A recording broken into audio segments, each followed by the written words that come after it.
ॐ जननीं शारदां देवीं रामकृष्णं जगद्गुरुं पादपद्मे तयोः श्रित्वा प्रणमामि मुहुर्मुहुः। ॐ भद्रं कर्णेभिः शृणुयाम देवाः भद्रं पश्येमाक्षभिर्यजत्राः स्थिरैरङ्गैस्तुष्टुवागुंसस्तनूभिः व्यशेम देवहितं यदायुः स्वस्ति न इन्द्रो वृद्धश्रवाः स्वस्ति नः पूषा विश्ववेदाः स्वस्ति नस्तार्क्ष्यो अरिष्टनेमिः स्वस्ति नो बृहस्पतिर्दधातु ॐ शान्ति शान्ति शान्तिः हरिः ॐ ॐ O gods, may we always hear with our ears what is auspicious. O worshipful ones, may we with our eyes always see what is auspicious.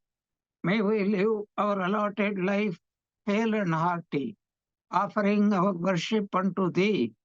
May Indra of ancient fame bestow auspiciousness on all of us. May the all-nourishing portion be propitious to all of us. May Garuda, the destroyer of all evil, be well disposed towards all of us. May Brihaspati ensure all our welfare. Om, peace, peace, peace be unto all. We are studying the Amrita Bindu Upanishad. The essence of this entire 22nd mantras of the Amrita Bindu Upanishad is that mind is everything. If a person is happy, it is a happy mind. If a person is unhappy, his is a unhappy mind. If a person feels, I am bound, that is the reason is his own mind. He feels that way. And if a person feels, I am liberated, the mind alone is the cause. The most important point we have to understand is whatever is happening in this world, mind is the cause. Our own mind, each individual's mind is the only thing. Every mind is different. And if the problem is with the mind, the solution also is with the mind. And this mind, in the very first mantra of this Upanishad, is described as a twofold, that which is pure, that which is impure. And what is pure mind? That which is devoid of any desires excepting for God realization. So all humanity can be divided into two parts, those who have become liberated and those who are bound. And among those who are bound, two categories, those who are after worldliness and those who are after God. And the godly people called sadhakas, devotees, the more they progress, the less will be their attachment to the objects, and curiously, the more will be their happiness, because they become free from the dependence upon worldly objects. They depend upon God. Dependence upon God means dependence upon one's own self. So, to that extent. So, a pure mind is full of limiting objects, desires for limiting objects. And that which is impure is full of limiting objects. But that which is pure is only one. That is intense love for God and nothing else. So Manohid vividham proktam shuddham cha ashuddhameva cha. Mind is of two types, pure and impure, and the impure mind is full of limiting objects, total slavery to every single object. And the pure mind is devoid of that. And then this fact is brought to its philosophical conclusion. Mind alone is the cause of bondage of every human being. Mind alone is the cause of liberation. And what type of minds? That mind, it may be in the midst of a billion objects and the best objects, and that mind which have or has objects but is not at all attached. So Swami Vivekananda used to enjoy chocolate ice cream. And somebody passed a remark. And you know what he said? That when I get something, I enjoy it. And when I don't get something, that also I enjoy. Every state is an enjoyable state. And such a state is called nirvishaya. Nirvishaya doesn't mean that there is no attachment, there is no dependency. The mind is the master. That is a masterful mind, a control mind, that is called nirvishayam. That is called liberation. And the mind which is enslaved under the thumb of the desires, that is the bound mind. Manayeva manushyanam karanam bandhamokshayoh. Bandhaya vishayasaktam muktam nirvishayam smrutam. It is indeed the mind that is the cause of men's bondage as well as liberation. The mind that is attached to sense objects leads to bondage, while disassociated from sense objects, it tends to lead to liberation. So, wise people tell us. So, what is the point? Mind has to be made pure, and purity of mind and control of mind are exactly the same things. There is absolutely no difference. And Swami Vivekananda, he wants to guide us in this respect. Sri Ram Krishna used to say about Swamiji that Swamiji is a dhyana siddha, that is perfect in meditation. And who is perfect in meditation? A person who is a master of his mind. Therefore, only such a person can guide us. And this is what he says in our last class. We discussed three important points. How to control this mind, that was the subject matter. So Swami Vivekananda's first point is, do not control your thoughts. Mind means a continuous flow of thoughts. So make no effort to control the thoughts, but watch them as a witness. This is also called vipassana. Vipassana means insightful meditation. Then Swami Vivekananda says, once a thought comes, it is like throwing a stone in a huge lake. What happens? At first there is small ripple, then a circle, and the circle goes on widening. So one circle produces another circle, that produces still another. So it goes on expanding. Infinity is the range. Swamiji says, for the mind ranges over wide circles of thought, and those circles widen out into ever increasing circles, as in a pond when we throw a stone into it. So, what is the mind control?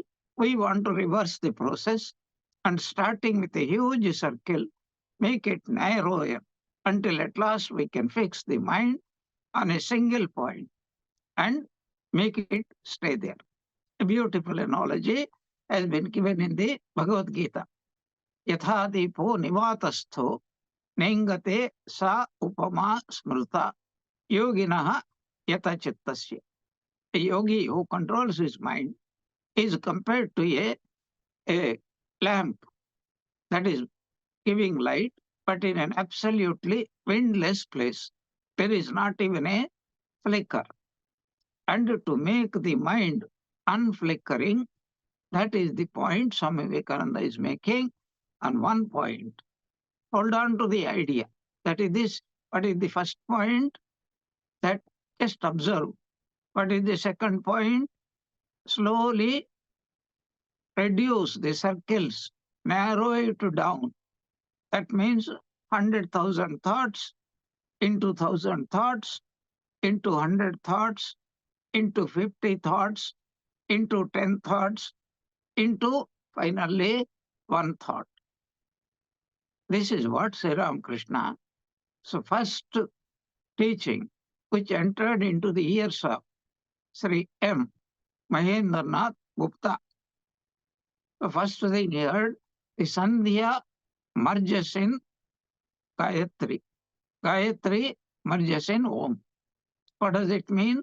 Sandhya means various religious rituals that everybody is familiar with: Achamana, Nyasa, Manasika Puja, and Bahya Puja. So this is the purpose of puja, is to gradually increase the thoughts, but of one single idea, which is God. And through that process, when the mind becomes slowly focused upon God, then just repeat the name of God. That is what Sri Ramakrishna's meaning. That Sandhya merges in Gayatri means all those rituals have borne fruit. Now only the central point is meditate only upon Gayatri mantra. But even Gayatri mantra is a distraction compared to Omkara. And Gayatri merges in Om. And Omkara is what is called Turiya Avastha. It is a representation of the highest state, the supreme state, our true nature. This is what Swamiji is telling, that you have to make it one-pointed, ekagrata. And when ekagrata increases, that is called dhyana. When dhyana increases, that is called samadhi. First savikalpa samadhi and then nirvikalpa samadhi. That is the second idea. What is the third idea? Hold on to the idea. I am not the mind. I see that I am thinking. I see that I am watching my mind act. And each day, the identification of oneself with the thought and feeling, that is with the mind, will grow less and less until at last you can entirely separate yourself from the mind and actually know it to be apart from yourself. That is, I am not the mind, I am not the body. When this is done, the mind is your servant to control as you will. So the first state of being a yogi is to go beyond the senses. Now Swamiji introduces what is the cause of our thoughts? Senses. What do the senses do? The senses go out and then they contact the objects called sense objects. And we have got how many senses? 6 senses. 5 of knowledge and 1 is the mind. So these 6 must not be allowed to do what they like. So this is what is telling. To go beyond the senses means to become master of the senses. And that is called controlling the mind. Mastering the senses, mastering the pancha gnanendriyams and the mind. That is called control. What is the meaning of controlling? Doesn't mean I close my eyes. It means when I want to enjoy a sweet, I will pay 100% attention and I will derive 100% pleasure out of it. But the moment that action is over, my mind doesn't crave. I want the same experience once more. No, it was good.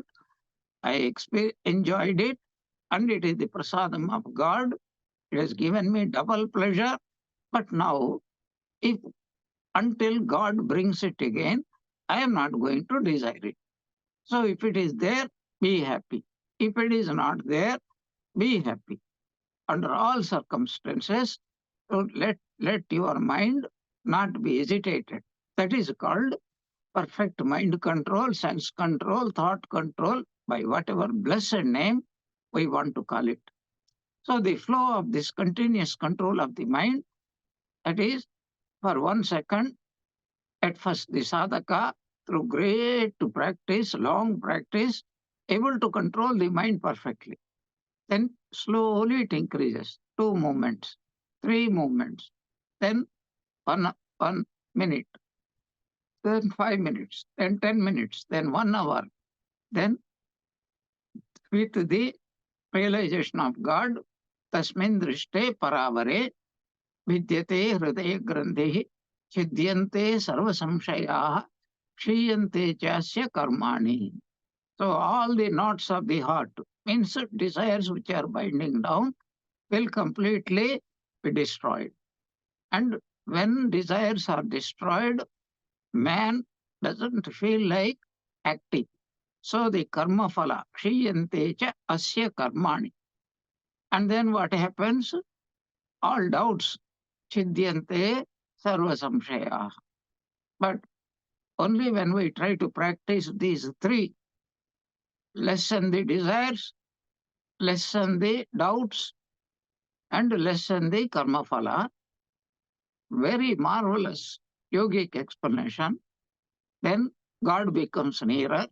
And the more we are nearer to God, it becomes much more easy to control these three. Parasparam bhavayanta. So when practiced day after day, then the mind obtains the faculty of constant concentration. Then Swamiji remarks, the purer the mind, the easier it is to control. What is the purity? Earlier we have seen the Rishi in this very Upanishad. That is, Ashuddham Manaha is impurity. Shuddham Manaha means what? Kama Ivarjitam. So purity of mind must be insisted upon if you would control it. So controlling of the senses gradually helps purity of mind. Purity of mind lessens our attachment to the sense objects. So that is how parasparam bhavayantaha, helping each other. Perfect morality is the all in all of complete control over mind. The man who is perfectly moral has nothing more to do. He becomes completely free. And the same subject has been explored by every saint, every sage, whether it is Christianity or Islam, especially Sufi part of the Islam, Buddhism. The whole Buddhism is only about mind control, nothing else. Yoga system is nothing but mind control. So renouncing the object, the first step. And that is what Narada Bhakti Sutra also says, Tattu means that tremendous bhakti for God. How does it come? Vishayatyagat, Sangatyaga. First step is, so do not come into contact with the object. Lessen the contact with the objects. And as we listen, there is a saying in English that out of sight, out of mind. If we do not see something, then that attachment to that object, because the memory becomes less and our struggle becomes much easier. So tattu vishayatyagat sangatyagat cha. So supposing person has a habit of flying into what is called a short-tempered person, flying into anger. What to do? First of all, so you make contacts less, then practice in the mind. Next time when I meet somebody, whatever be the reaction of the other person, I will not fly. I will try to be calm and quiet. Practice in the mind, And every great person has become great only first by practicing in the mind. So, this is how the mind can help us. You practice it any number of times that are required, and slowly, when the actual event takes place, then this practice comes. Nowadays, in scientific circles, we know this one, what is called simulation. So, pilots, they have a what is called simulator, aeroplane simulator. However complex the more advanced the plane, the more complicated its controls become. So they have millions of dollars they will spend to make one, a simulator. It will work exactly as if the person is sitting in the aeroplane. And then everything works exactly the same. Practice again and again and again until it becomes automatic. And then the person is allowed to sit in the cockpit and then observe a senior pilot. And after some time, slowly, as his experience increases, he will be made the senior pilot, important, most important pilot, main pilot. You can say chief pilot. So this is how the same process simulate. Only we don't need for this simulation an external machine. So you go on doing it in the mind, it will work. So for control of the mind, one also has to have viveka. What is the viveka? Discrimination. What is the discrimination? Oh, my mind likes to eat sweets. And why does it want? Because it gets pleasure. And is there really pleasure in the sweet, or is it in my liking? And upon analysis, we find because I like something, it gives more pleasure. Simplest example will be every parent loves his their own children rather than even the other children. So their children, they may know they're not beautiful, they're not strong, they are belligerent, they're also ugly, and they are also evil or wicked. But because they are my children, our children, that attachment will go. But the bondage is that it has nothing to do with me. We only have given physical body, but rest comes from that person's own janma janmantara samskara. I have nothing to do with it. So whether we think we are happy or unhappy, we are bound or freed, both are illusions. This statement may come to you as a shock. So is bondage a illusion? That is why it is called Maya. And is what about liberation? That is also an illusion because there is no time when we are not free. So Nitya, Shuddha, Buddha, Mukta, Swarupaha. I am eternally pure, freed, never under any bondage. That is the truth.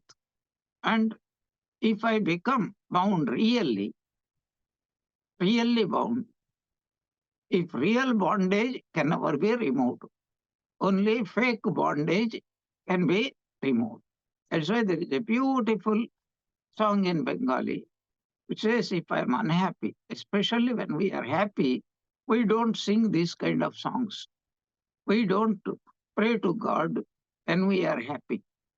We don't become grateful to God when we are having a pleasant time, happy time. Only when the other one instantaneously, so we point our finger at God and say, you are responsible for my troubles. Dosh karo nai goma, ami swakata solile, dube morishama. What does it mean? It is no one else's fault. Oh, mother, I am suffering because I dug a deep well with my own hands. Where did I dig? Punya Khetra Maje, in a sacred place. And what are the implements? Kama, Krodha, Lobha, Moha, Mada, Matsarya. And when I dug deep enough, what, what am I doing? I'm digging and I am going deep and deep inside that pit, and by throwing out all the mud, etc. And in course of time, Kala Kota Vish, that is virulent poison, that is the waters of poison, that is the karma phala, that is called experiencing horror, experiencing sorrow, suffering, intolerable pain, etc. So, who is responsible? I am responsible. So, who is responsible for getting out? I will be responsible. Because what is self made must also be redone or undone by one's own self. One of the Swamis used to say beautiful things. That is, you are the problem, you are the solution. Vedanta has no problem, Vedanta has no solution. You are the problem, so the solution is not Vedanta, the solution is you. And what does Vedanta say? Vedanta says, you are the problem, you created the problem. Now there is a way how to undo it. That is called sadhana. What is self made can also be redone or undone. How? Positive thoughts, sattvika food, and sattvika behavior. And what Sri Ramakrishna says, cultivate holy company, now and then go into solitude, always discriminate. Everything is changing, changeable, changing, and I have to accept whatever changes. I cannot stop it. So that is how finally so live like a maid servant. Sri Ramakrishna squeezed the very essence of all the Upanishads in those 5 commandments. So a mind free of attachments is happy and peaceful. Tyagat Shanti Anantaram. What is Tyaga? Again, we have to remind we don't run away. We don't get rid of things. But no, let them be there.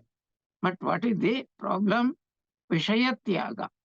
Sri Ramakrishna squeezed the whole of Gita, essence of Gita, in that one word, Gita, Gita, reverse.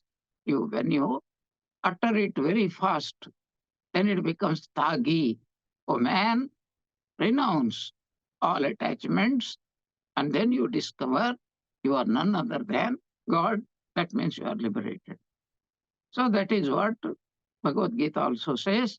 A mind free of attachments is a happy mind and a peaceful mind. Tyagat Shanti Anantaram. One Swami has given a beautiful example. A saint was walking, taking a walk. It's called constitutional or as an exercise, health exercise. And he was walking. Suddenly, he had an ashrama. So he started walking in one direction, and suddenly, midway, he turned back. And the disciples or followers were surprised. Why did you turn? Was there anything wrong? Then he said, nothing wrong. So when I'm walking this way, the wind is putting all my own hair into my eyes. Who the hell had advised him to put not to shave and put a big jata, which is now working against him. He should have shaved like all of us. Anyway, so he turned back, and now the wind cannot obstruct my sight. What is the point? He says, I am not bound. I have to walk this way. There is no rule. I should not turn halfway back this way. I can do whatever I like because I have nothing to lose. I have nothing to gain. It is just an exercise. That's all. So the question comes, can we ever become free from the bondage of the mind once and for all? Of course, every scripture categorically asserts that not only it is possible, we cannot escape. Sooner or later, everybody feels it and everybody is made, whipped into frenzy so that they can get out. So if you are hungry, you cannot sleep. If you are having a headache, you can't simply say, I will ignore it. Maybe a small headache, not for long. You have to seek the remedy. That is why God created all these miseries so that we can seek the remedies. So otherwise, if only pleasure is there, nobody will ever seek God. People will be forever like worms trying to enjoy whatever, to squeeze as much worldly happiness as any mosquito or any dirty creature living on dung, like dung beetles, can squeeze. Whereas that infinite Amrita is awaiting for us, which is our own real nature. So, how, what is the way? And is there something called mukti? If so, what is its definition and how it can be attained? That is being answered in the third mantra. And I will give you a small, simple meaning, then we will proceed it. That when the mind becomes completely free of any attachment towards any object, then such a mind is called that a mind which has attained liberation. And when the mind becomes free of any worldly thoughts, so that should be the effort, that should be the sadhana. How to make lessen our attachments, how to remove the thoughts of the thoughts. Thinking of an object, as I said again and again, is not the real problem. So why do we think of an object again and again? Because there is a vain hope that this object contains so much of honey. So if I can catch a bit of that chunk of that honey and I can squeeze happiness out of it. Earlier we discussed no object has either happiness or unhappiness for that matter. It is our understanding of that object which produces our own happiness. Either we attribute there is happiness or there is unhappiness. It is sweet, it is bitter, it is pleasant, it is unpleasant, it is desirable, it is undesirable. All these thoughts are only of our own making. So this is the essence, that what is mukti, when the mind becomes completely free of any worldly limiting, worldly object. How many objects are there? 5 objects are there. That is the sight, shabda, sparsha, rupa, rasa, gandha, nothing else. So getting rid, becoming free from all these attachments of all these to all these, any one of these objects, that is called mukti. Why? Because when the mind is completely clean, this is a beautiful analogy. Again and again we come across it. That even in Mandukya Karika we get about it. What is the real nature of the mind? Real nature of the mind is Atman. That's what Sri Ramakrishna says again and again. It is pure mind and Atman are absolutely one and the same. That is what Patanjali Rishi also confirms. What is that? Yoga chittavritti nirodha. Nirodha means what? Cleansing the mind of all attachments. He is not saying you should not have objects. You can be in the midst of billions and billions of attractive objects, pleasant objects, or unpleasant objects. That is not the bondage or liberation. But our thinking, this is making me, giving me pleasure, or this is giving me pain, that is the problem. That is called attachment. So when the mind understands this truth, then it doesn't pay attention because, truly speaking, sukha dukkha do not belong to any object. Then naturally the question comes, to whom does this belong? To myself. Then what is the object for? It works like a mirror. I can see my face in the mirror. So if the mirror is pure, then I can see myself better. That is, an object removes the desires from our mind. I am having a desire to eat a sweet, and I am provided a sweet. By eating that sweet, the desire for eating the sweet is removed. My mind comes back to its original pure nature, and I reflect my own happiness. So, what is the object doing? Object called sweet. It has temporarily removed my desire, which is covering up like a curtain my own happiness, which is hiding me from my own self. But pure mind, that is where there is no obstruction, there is no dust, dirt, and attachment is the compared here to dust and dirt. And so every mumukshu, that is a seeker after liberation, must try to attain this mukti. How? By doing this mind nirvishayam. That is the essence of the third mantra. Yataha nirvishayasya asya manasaha muktirishyate ataha nirvishayam nityam manah karyam mukshana. So first of all, first line, a rishi defines what is called mukti. That is a mind completely unattached to any object, that is called desire for the object. When there is no desire, you can have any number of objects, any number of, any amount of time. That is not a problem, as I said again and again. The problem is our attachment. Sri Ramakrishna thoroughly enjoyed his life. There is a song, he enjoyed it. There is no song, he enjoyed it. There is a sweet sandesh, he enjoyed it. There is no sandesh, he enjoyed it. He enjoyed everything. He offers it to God, and whatever he offers to God becomes prasada, and every prasadam is nothing but manifestation of God only. We can see this state in babies. Whatever mother gives, and mother doesn't add any masala, and yet babies are very, very happy. They don't complain. So, what is mukti? A mind which is free from all attachments towards sense objects, that is called mukti. When there are no attachments, the memory of the objects will not come.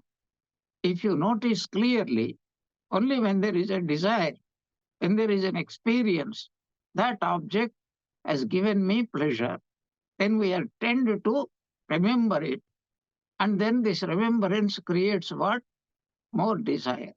And desire evolves into what is called transaction, that is action. And action, dharma and dharma, punya and papa, raga and dvesha, because of sukha and dukkha, and the whole samsara bandhana is described thus. So mukti is freedom from attachment. And so those who want mukti, they must strive nityam, continuously, constantly, to make the mind nirvishya. Since liberation is predicated of the mind devoid of desires for sense objects, therefore the mind should always be made free of desires by the seeker after liberation. So these 2 points we have to remember. What is mukti? Freedom from attachment of any sense object. And if I am a true mumukshu, seeker after liberation, so my sadhana should be to remove, get rid of the any type of attachment, slavery, and once my attachment is reduced, my smriti also becomes less and less. This process has been described beautifully in the second end of the second chapter of Bhagavad Gita, which is called Sthita Prajna Lakshanas. Dhyayato Vishayan Pumsaha Sangaha Teshu Pajayate. Sangat Sanjayate Kamaha, Kamat Krodho Vijayate, Krodhat Bhavati Sammohaha, Sammohat Smriti Vibhramaha, Smritir Bhamshat Buddhinashaha, Buddhinashat Pranasyati. 8 steps leading to what is called degeneration, and 8 steps again for regeneration. A beautiful idea we discussed there, and you can go back and refer there. So a mind free from desires or sense objects is called a free mind. Therefore, a seeker of liberation should constantly practice to make his mind free from sense objects. And that is what this truth has been um, enumerated in the very first mantra. Ashuddham kama sankalpam, shuddham kama vivarjitam. Mind must be made pure. A pure mind is devoid of any desires, and an impure mind is full of desires. So this here in this third one, so a pure mind devoid of desires, that state of the mind itself is called mukti. And therefore, anybody who seeks mukti earnestly, truly, he must strive to make his mind free of all the sensory attachments. That is called purity of the mind. So, one simple example is there, and here we have to understand there is a marvelous truth. In this world, every object is pure. There is no object which is impure. So, simple, let us take one example water. Water is its nature is pure. But what happens? You mix dirt, dust, sugar, salt, or anything you want to mix with that. Now, water, does the water become impure? No. What does it become? It appears to be impure. So, water and other than water something, they come into close contact, but they can never become one. Because if the nature of the water is purity, it cannot be made impure. In one's nature cannot be changed. And if we change the nature of any object, it won't be that object at all. Take away sweetness from a sweet, it won't be sweet. Take away what is called the chilliness from a chili, it won't be a chili. Take away the saltiness from salt, then it will not be called salt at all. So this is a fundamental fact we forget. But by close proximity, the water, for example, might appear to be dirty. But really it has never become dirty. It cannot become dirty. How do we know? Because you boil the water, distill, this is called distillation. And that is what Bhagavan Surya is doing day in and day out without any holiday, no Sunday, no Saturday, and no other holidays, it is doing it. So what happens? So he merely separates and the other impurities like salt, etc., or dust particles, etc., remain behind. And this is called separating process. The mind by itself is pure. It can never be made impure, but it might appear to be impure temporarily. Temporarily means it may be for a billions of births. That is a different issue. But it can be made what is called separated from all second object. The moment we separate it, and it reveals its own true nature. You are not making it, the mind pure, but you are separating impure object. Like if you clean a mirror, you are not making the mirror clean. Mirror by nature is absolutely clean, but something is sticking there. You remove it. Every day we do it. How many times do you take out your specs and then go on cleaning it with a cleaning cloth? And then for some time it remains, it gives you very good vision. And again, that dust because of wind, whatever, it comes on. Sometimes when you are cooking, some oil also can be splayed there. So some masala also can be splayed there. And then immediately you go and wash them. So this is the important fact. Every object in this world is pure.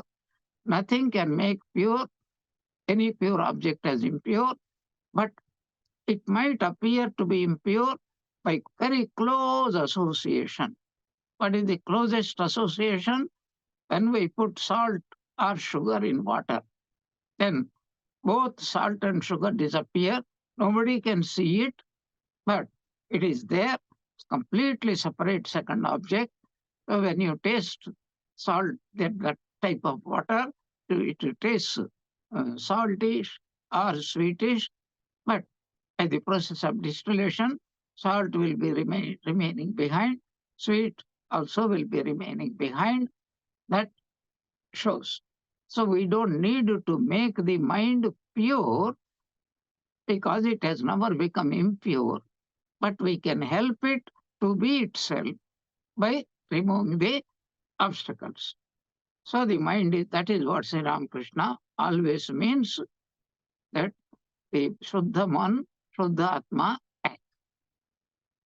And how do we find out what are the impurities? For that we have to be observant. Like any doctor, if we go to a doctor, what does he do? He diagnoses. What is diagnosis? He performs a number of tests, finds out what is really happening. And that is possible only by observation. So we have to objectify ourselves, observe ourselves. This is what Holy Mother had meant. My child, if you want peace of mind, first of all, don't allow the mind to go outside by finding faults. Secondly, find your own faults. How do I find my own faults? If I can focus my attention, how I am acting and reacting, what desires are coming, and that is the main purpose of what we call vipassana. That is why vipassana is greatly helpful. And that is why Swami Vivekananda is telling us how to control the mind. First, let it wander, but you just be observing through observation. How do we find other people's faults? Through observation. So, how do we find our own faults? Again, through observation. So, we should not become blind. We should not become, oh, other people have more of defects. I have got less, even if we find no. Maybe I have got much more, but I am judging myself not in an objective way, but in a subjective way. That is why madcaps have to be going to what is called shrinks. That is, psychiatrists, psychologists, counselors, advisors, etc. Because when we are not able to diagnose, other people who are trained, they can help us.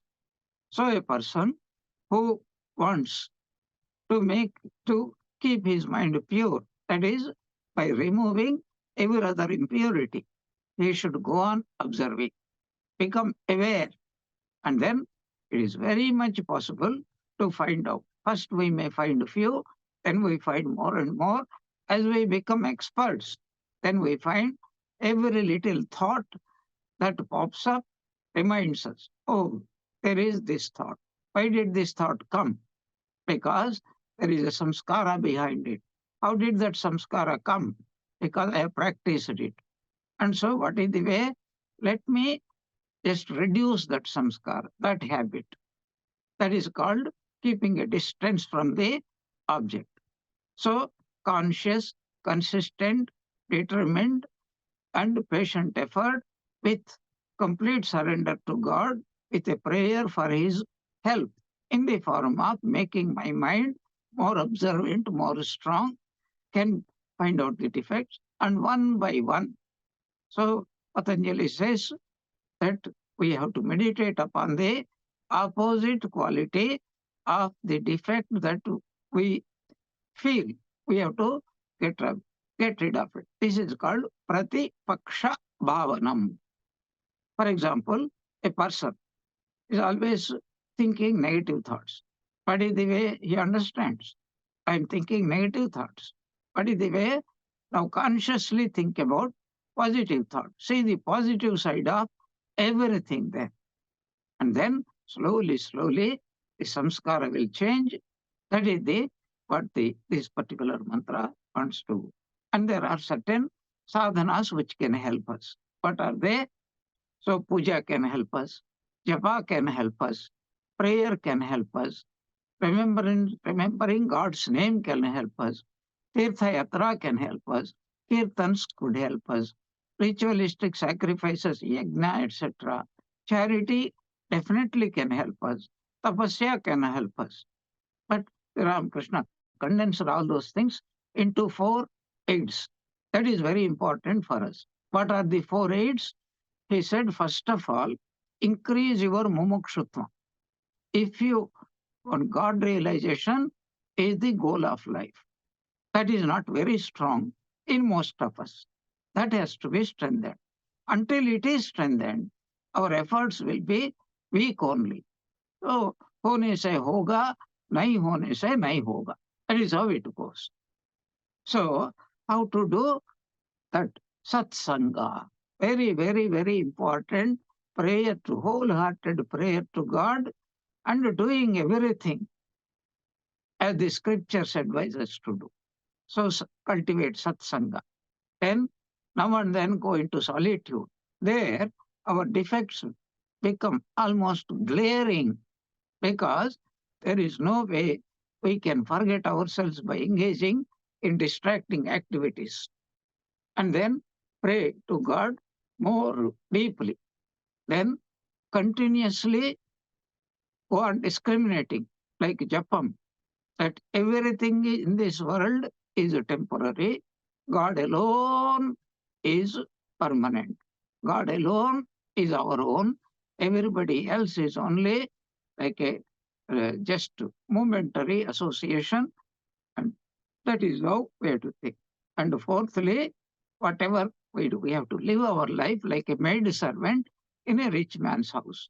These are the most the condensed essence of sadhana, and that can be followed by the follower of any religion, any yogic path. Then this is what the mantras 4 and 5 are telling. The mind relatively pure by the spiritual practices at the beginning is ready for the subtler practice of meditation, which the Guru expounds in the next 2 verses. Nirasta Vishayasangam Samniruddham Manohrudi Yada Ayati Atmano Bhavam Tada Tat Paramam Padam. That is telling when we are performing this sadhana, and the more the mind is becoming Vishaya Asangam, that is distant from thoughts of objects. Nirasta means throwing them far away. And then what happens as a result of this? Samniruddham manohridi. The mind is controlled. And a controlled mind enters into the heart. Here, heart means where the Atman is available for contact. That is called Jyotira Jyoti Ujjvala Hridi Kandara. Tumi Tama Bhanjana Har. So if we go on practicing, Yada Ayati. And finally, the mind arrives into the heart, and the heart reveals the very shining Atman there, Jyotira Jyoti Bhavam. And then, as soon as we behold Atman, what is Atman? Our own true nature. Tada Tat Paramam Padam. And that is the final goal. I am the Atman. Guru only tells Tattvamasi and says Shravana, Manana, Nididhyasana. And the Shravana, Manana, Nididhyasana is what Sri Ramakrishna said, that cultivate holy company and you cherish a solitude and continuously discriminate between the temporary and permanent. And finally, every action that we do consciously, we have to do as a worship of God and saying, nothing belongs to me, everything belongs to you. That is why I explained sometime when we are initiated, the last thing most often is called Namaha. Namaha means Na Mama Bhava is called Namaha. It is nothing is mine. Everything belongs to somebody. Who is that somebody? My Ishtadevata. Whether it is Rama or Krishna or Buddha or Chaitanya or Ramakrishna or Jesus.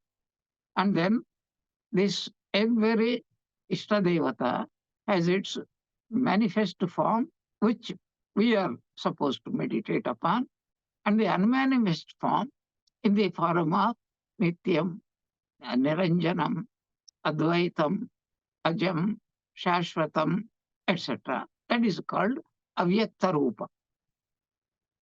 And that Avyakta Rupa is called Bija Mantra. Just like seed, a huge banyan tree, in that seed, we don't see anything.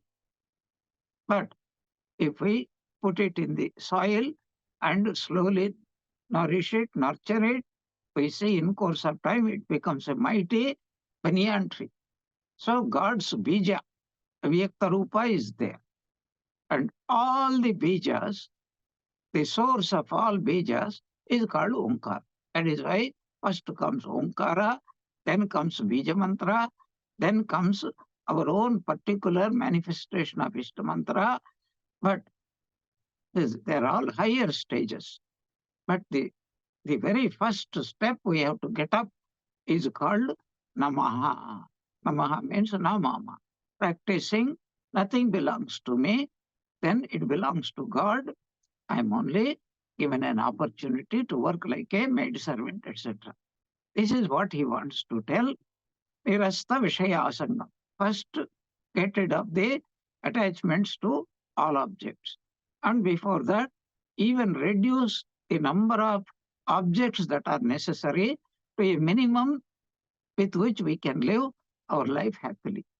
And then remove even the attachment for them. Then Samniruddham. And with this practice, that is keeping minimum objects, simplifying our life, and not having even attachment to them, then if we strive to control our mind, then mind becomes controlled. When the mind becomes controlled, suddenly it transforms itself into a heart. Where is a heart? Sri Ramakrishna's words, a heart is the visitor's room where the Jamindar is to be found, minister is to be found. That is where God is to be found. And that is why so Angushtamatraha Purusho Sarire Kata Upanishad or any Upanishad, this heart description is given. So as soon as mind becomes pure, it manifests itself as Hridaya. What does this sadhaka see? Yada Hridi Ayati, when he attains to the state of the heart, Atmanaha Bhavam. Then he says, he beholds that Paramatma. And then that is called Paramam Padam. And he realizes. What does he realize? I do not exist. Only Paramatma exists. Jiva, Brahma, I came there. How long should we practice? That is being described in the fifth mantra. Tavadeva Nirodhavyam Yavat Hriti Gatam Kshayam Etad Gnanancha Dhyanancha Sesho Nyayascha Istaraha. Tavadeva Nirodhavyam. How long should I control the mind?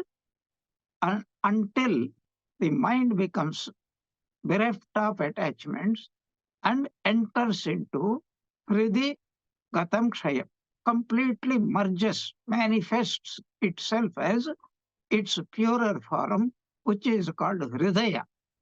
And in the Hridaya, the sadhaka finds out that Paramatma.